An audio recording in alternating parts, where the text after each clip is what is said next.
বাংলাদেশ থেকে ফিরলেন? হ্যাঁ, বাংলাদেশের পরিস্থিতি কেমন? আমার তো দেখে মনে হলো না কোনো খারাপ খারাপ কিছু মনে হয়নি।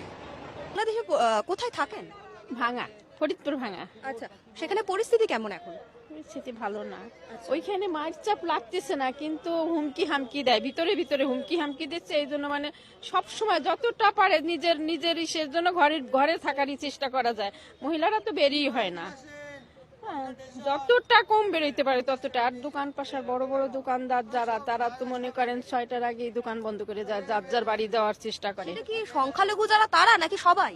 সবাই কি হয় ওর মানে এমন এমন কথা বলে, মানে কথাটা যারা পায়ে হাত দিয়ে কথা না বলতে পারে তারা গায়ে হাত দিয়ে কথা বলে।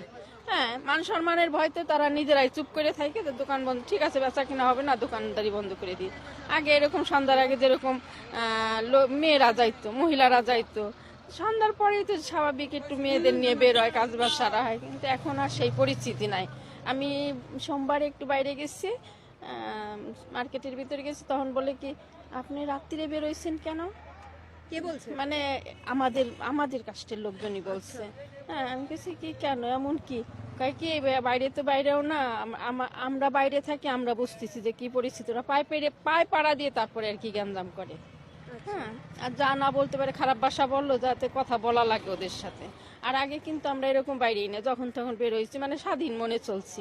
এখন আর সেই পরিস্থিতি নাই। হ্যাঁ, খুবই খারাপ অবস্থায়। মন্দিরে যেতে পারছেন?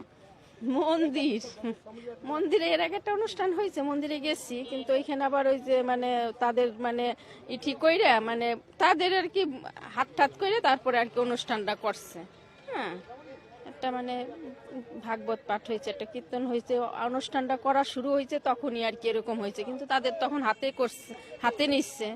হ্যাঁ, যেন আমরা অনুষ্ঠানটা শুরু করছি, আপনারা যে ভাবিও কি, মানে তাও সমদর্শ করে করা লাগছে। তাও আমরা যখন অনুষ্ঠান শেষ করে গেছি হিন্দুরা বাড়ছে বেশি, মানে এরকম, মানে আমরা যখন যাইতেছি 5টা মহিলারা কি 5টা পুরুষ ছিল একসঙ্গে একটা অনুষ্ঠানে যায়, তখন আর কি ওদের শোনাই বলতেছে এগো বারণই হয়েছে বেশি, মানে যা বলতে পারে তাই বলে। এরকমই হচ্ছে। কবে ফিরবেন? 15 দিন, 15 দিন হবে। আশঙ্কায় রয়েছেন যে পরিস্থিতির জন্য? একদম একেবারে 100।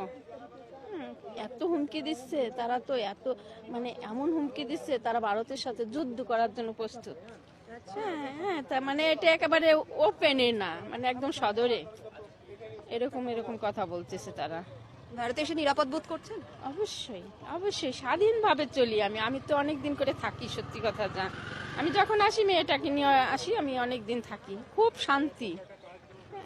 আমাদের তার এখানে কিছু নাই যেন থাকা যাবে, এই আর কি।